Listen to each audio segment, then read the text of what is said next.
I was standing outside our bedroom door, holding a bag of takeout Italian food, when I heard my wife Kimberly whisper into her phone. Her voice was cold, calculated, nothing like the warm tone she used with me. "We don't need him anymore," she said. Those 5 words hit me like a freight train. My hand froze on the doorknob. Who was on the other end? And who was him? Was she talking about me? The man who had spent the last 2 months preparing to be a father, buying parenting books, painting the nursery, pale yellow, dreaming about holding our child for the first time. Before I tell you how I exposed the truth in front of everyone she loved, let me know where you are watching from in the comments below. Hit that like button and subscribe, because this story about trust betrayal and the sweetest revenge is just getting started. You will not believe what I did next. Let me take you back to where it all began. I am Chester, 32 years old, and I work as a site supervisor at a construction company in Denver, Colorado. I married Kimberly 3 years ago. Back then, everything felt perfect. We had a cozy house in the suburbs, with a small backyard, 2 reliable cars parked in the driveway, and a future we had mapped out together down to the smallest detail. We talked about having kids someday, maybe getting a dog, traveling to Europe when we saved enough money. 2 months before that horrible night, Kimberly came home from work with tears streaming down her face. I panicked, thinking something terrible had happened. But then she smiled, held up a pregnancy test, and showed me those 2 pink lines. I cannot describe the joy that flooded through me. I picked her up and spun her around right there in the kitchen. We called our parents immediately. My mom cried happy tears. Kimberly's father, Richard, congratulated me over the phone, saying I was going to be a wonderful dad. The next few weeks were a blur of excitement. I bought every pregnancy book I could find at the bookstore. I started researching cribs, car seats, and strollers online during my lunch breaks. At work, I could not stop telling my colleagues about the baby. My best friend Kyle threw me an impromptu celebration at his place with cheap beer and cigars, even though we knew it was way too early for that kind of party. I gave Kimberly foot massages every night after she came home tired from her job as a marketing coordinator at a tech startup downtown. When she craved specific foods at odd hours, I drove across town to get them without complaint. Her family was thrilled too. Her mother, Susan, started knitting baby blankets. Her younger sister, Jenna, sent us packages of tiny onesies and baby books. Everything seemed flawless until the 4th week after we found out about the pregnancy. That was when I noticed the first crack in our perfect life. Kimberly started acting different. She would stay up late at night, typing on her phone with the screen brightness turned down low. Whenever I walked into the room, she would jump slightly and quickly lock her phone. At first, I thought maybe she was planning a surprise for me or shopping for baby things online. But the pattern continued. She became distant, less affectionate. When I tried to kiss her goodnight, she would turn her head, so my lips landed on her cheek instead. Then came the doctor's appointments. Previously, Kimberly had been excited about going to her prenatal checkups together. She wanted me there to hear the heartbeat, to see the ultrasound images. But suddenly, she changed her mind. "I think I need to do this alone," she said one morning over breakfast. "I need my own space during this time. It is a very personal experience." I was hurt, but I tried to understand. Pregnancy hormones can make women feel all sorts of ways, or so the books told me. I nodded and said I respected her wishes, even though it stung to be excluded from something so important. Her work schedule changed too. Kimberly started coming home later and later. "Big project at work," she would explain, looking exhausted as she dropped her purse on the counter. "The team is under a lot of pressure to finish this campaign." I believed her, because she had never given me a reason not to trust her before. I made dinner, kept it warm for her, and waited up even when she did not get home until 10 or 11 at night. The uneasiness in my gut grew stronger when I came home early one Tuesday evening. I had finished a project ahead of schedule and decided to surprise Kimberly. As I walked through the front door, I heard her laughing. Not just a polite chuckle, but genuine, joyful laughter. I followed the sound to the living room and found her on a video call, her laptop propped up on the coffee table. The moment she saw me, her expression shifted. The brightness drained from her face. She quickly closed the laptop a bit too forcefully. "Who was that?" I asked, trying to keep my tone casual. "Oh, just a colleague," she said, standing up and smoothing her shirt. "We were discussing the campaign." But I had seen the name on the screen before she slammed the laptop shut. Travis. I had never heard that name before. Not once in all our conversations about her work. "Who is Travis?" I asked. Kimberly barely hesitated. "He is the new senior manager on our team. Really talented guy. We have been working together on this big project I told you about." She walked past me toward the kitchen, ending the conversation. I stood there, feeling foolish. Was I being paranoid? Was I reading too much into innocent work interactions? I wanted to believe her. I wanted everything to be okay. But something felt wrong, like a splinter buried deep under my skin that I could not quite reach. Over the next 2 weeks, I started paying closer attention. I did not want to be that husband who snoops and mistrusts, but I also could not shake the growing sense that something was very wrong. The first concrete evidence came when I was organizing our credit card statements for taxes. I noticed a charge from the Capitol Grill, an upscale steakhouse downtown, for $247. The date matched one of the nights Kimberly said she was working late at the office. I remembered that night clearly, because I had texted her asking if she wanted me to bring her dinner, and she had replied saying she would just grab something from the vending machine. My hands shook as I stared at that receipt. $247 was not a vending machine snack. That was a full dinner for two with wine and appetizers. The second piece of evidence appeared when I was cleaning out Kimberly's car one Saturday morning. She had asked me to vacuum it before we drove to her parents' house for Sunday dinner. As I was picking up empty water bottles and old receipts from the back seat, I found a men's jacket. It was a nice blazer, charcoal gray, size large. I am a medium. This jacket was definitely not mine. When I brought it inside and asked Kimberly about it, she barely glanced up from her phone. "Oh, that is Travis's," she said. "He left it in my car after we drove to a client meeting last week. I keep forgetting to give it back to him." Travis again. Always Travis. The third sign was subtler, but somehow more damning. I started noticing a faint cologne smell on Kimberly when she came home late. It was not my cologne. It was something expensive, woody, sophisticated. When I mentioned it, she said it must be from sitting in conference rooms all day with her male colleagues. Reasonable explanation. Except the scent was in her hair, not just on her clothes. I wanted to check her phone, but she had changed her password. We had always known each other's passwords before.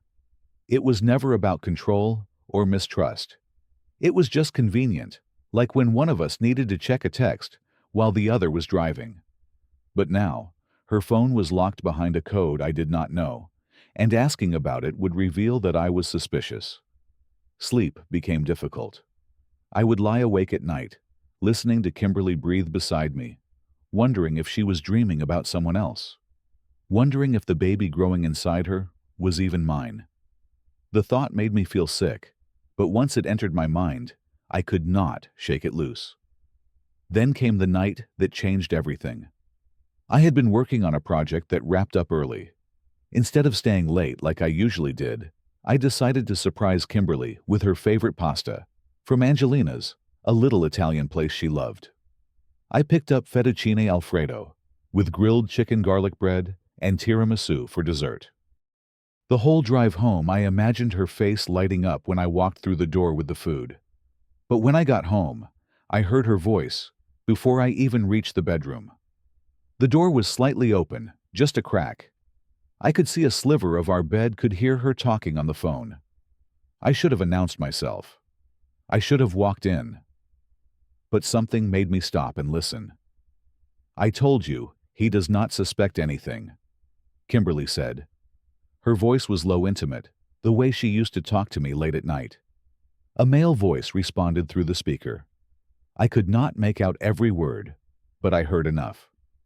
Are you sure? What if he finds out? Kimberly laughed softly. He will not. He is too trusting. Besides, we don't need him anymore. My heart stopped.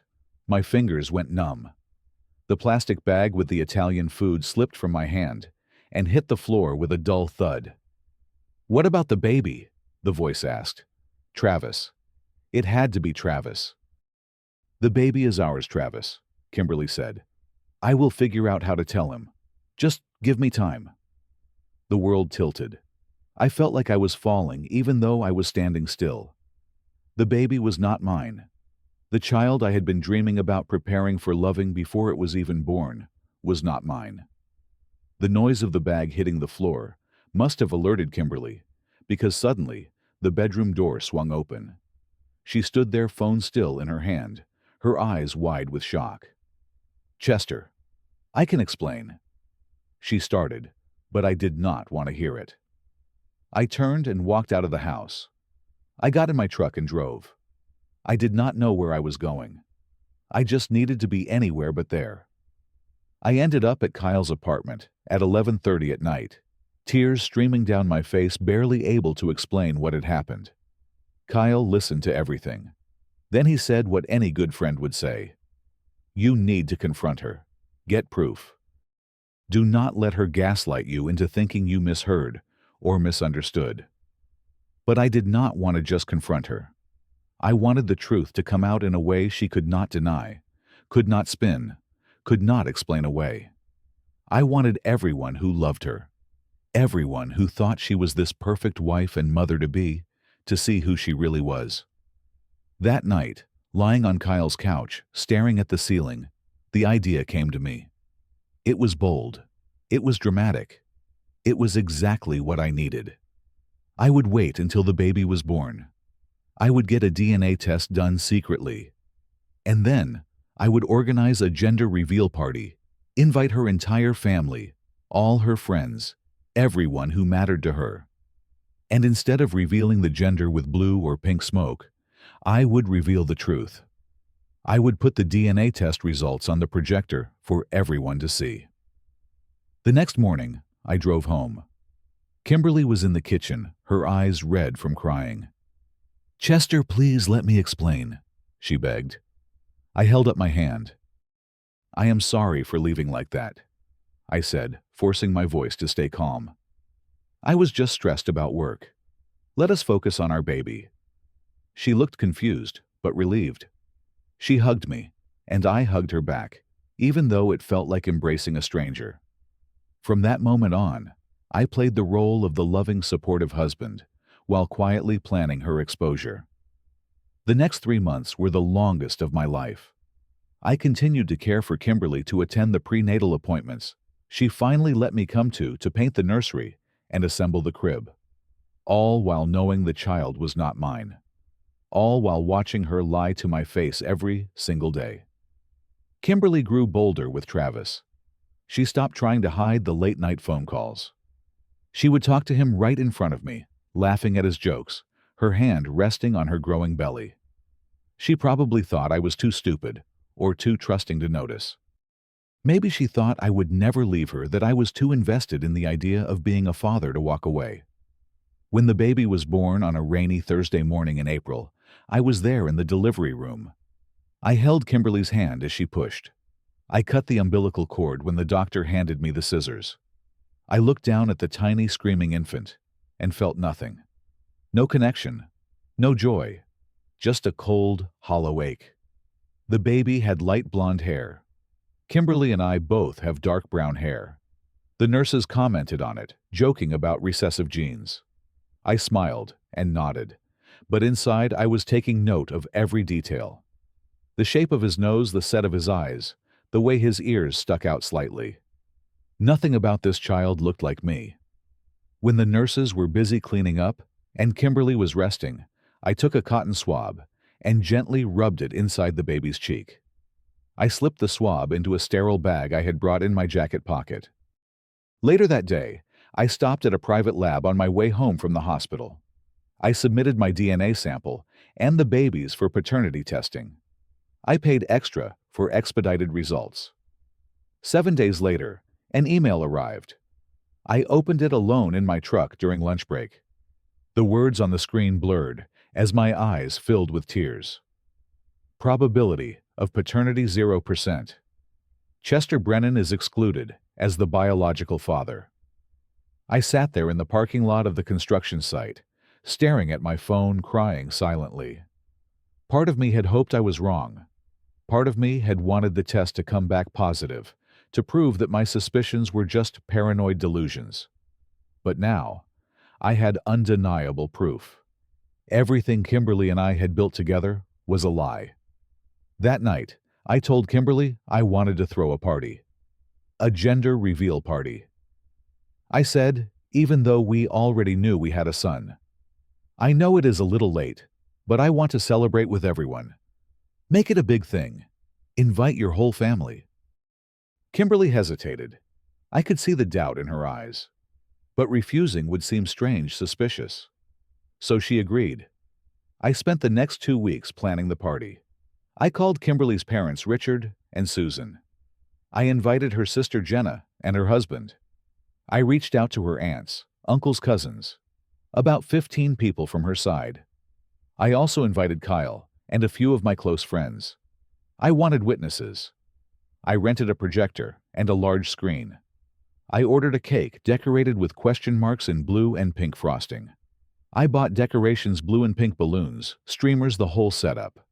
I also bought a confetti cannon filled with blue smoke. And most importantly, I created a PowerPoint presentation. The first few slides had ultrasound images, sweet messages about parenthood. And then, the final slides scanned copies of the DNA test results, crystal clear, with the lab's official letterhead, the date, and that devastating conclusion. I told everyone the plan. We would pop the confetti cannon to reveal the baby was a boy. Then, I would show a special video montage on the projector. Nobody suspected a thing. The day of the party arrived. It was a Saturday afternoon in early May. The weather was perfect, sunny and warm.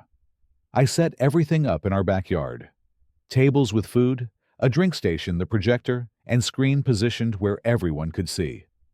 Kimberly wore a light pink dress and held our baby, smiling for photos with her family.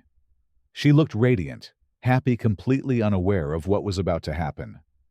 Richard, her father, clapped me on the shoulder. "You are going to be a great dad, Chester," he said. I almost broke right then. I almost called the whole thing off. But then, I remembered that phone call. We don't need him anymore. I steeled myself. Around 3 in the afternoon, when everyone had arrived and the party was in full swing, I called for attention. "All right, everyone, gather around. It is time for the big reveal." About 30 people formed a circle around me. Phones came out. Everyone was recording, expecting a cute moment to share on social media. I held up the confetti cannon. On 3, I will pop this, and we will see if it is blue or pink. 1, 2, 3. I pulled the string. Blue smoke exploded into the air. Everyone cheered and clapped. "It is a boy, we knew it," someone shouted. Kimberly was beaming, holding the baby close, accepting hugs and congratulations. I let the moment settle. Then I raised my voice again. "Now, before we cut the cake, I have a special presentation. I put together some ultrasound photos and memories from the pregnancy. Let us all watch together." People found seats on the lawn chairs and picnic blankets I had set out. All eyes turned to the big screen. I hit play on the laptop connected to the projector. The first slide appeared. A grainy ultrasound image with the caption, "Our Little Miracle." People smiled. Susan dabbed at her eyes with a tissue. I clicked to the next slide. Another ultrasound, this one showing a tiny hand. Sweet music played in the background. Then I clicked again. The screen changed. Bold letters appeared, DNA paternity test results. The backyard went silent. Confused murmurs rippled through the crowd. Kimberly stood up from her chair, her face draining of color. "Chester, "What are you doing?" she asked, her voice shaking. I did not answer. I clicked to the next slide. The full DNA test report filled the screen. It was official, detailed, impossible to dispute. Test date: April 22nd, 2024. Alleged father Chester Michael Brennan. Child baby boy Brennan. Probability of paternity 0%. Conclusion: Chester Michael Brennan is excluded as the biological father. The silence shattered. Gasps, shocked whispers. Someone dropped their plastic cup. Susan stood up, her hand over her mouth. "What is this? This has to be a mistake." Richard turned to Kimberly, his face red. "Kimberly, explain this right now." Kimberly was shaking, tears pouring down her face. She clutched the baby tighter. "I can explain," she stammered. "It is not what it looks like." I finally spoke, my voice steady and cold. "There is nothing to explain. The test was conducted at a certified laboratory. I am not the biological father of this child." Jenna, Kimberly's sister, stared at her in disbelief. "Oh my God, Kim! How could you do this?" People started standing, gathering their things. Nobody wanted to be there anymore. The celebration had turned into a nightmare. I saw the looks on their faces: disgust, pity, shock. Some people looked at Kimberly like she was a stranger. Others looked at me with sympathy. Kyle came over and put his hand on my shoulder. "You did the right thing, man," he said quietly. Within 10 minutes, the backyard was nearly empty. People left without saying goodbye, without taking their plates of half-eaten food. It was just me, Kimberly, and her parents. Richard looked at his daughter with a mixture of anger and heartbreak. "Who is the father, Kimberly?" She could not look at him. She stared at the ground, sobbing. I decided to answer for her. "His name is Travis. I heard you on the phone with him, Kimberly. That night 2 months ago. You said we do not need him anymore. You were talking about me." Susan gasped. Richard's jaw clenched. Kimberly collapsed into a chair, her whole body shaking. "Travis is someone I work with," she admitted between sobs. "We got close. I made a mistake. I am so sorry." Richard stood up. "Let us go, Susan," he said to his wife. "We are not staying here." Susan looked torn, glancing between her daughter and her grandchild. But ultimately, she followed her husband. They left without another word. I looked at Kimberly one last time. "I am filing for divorce on Monday," I said. "You can keep the house, the car, whatever you want. But do not ever contact me again." I walked out of my own backyard, got in my truck, and drove away. For the first time in months, I felt like I could breathe. That was a year ago. A lot has changed since then. I moved to Austin, Texas 2 months after the party. I needed a fresh start somewhere far from the memories. I got a job at a construction firm there, and within 6 months, I was promoted to project manager. The work kept me busy, kept my mind occupied. The first few months were brutal. I could not sleep. I had nightmares about that phone call, about the baby that was not mine, about all the lies Kimberly had told. I did not trust anyone. I avoided dating. I threw myself into work and spent my weekends alone hiking trails around Austin, trying to clear my head. Kyle convinced me to try therapy. I resisted at first, but eventually I went. Talking to someone neutral, someone who was not involved in the mess, helped more than I expected. My therapist helped me understand that what Kimberly did was not my fault. I had been a good husband. I had loved her, trusted her, supported her. Her betrayal was her choice, not a reflection of my worth. Slowly, I started to heal. I joined a weekend hiking group and made new friends.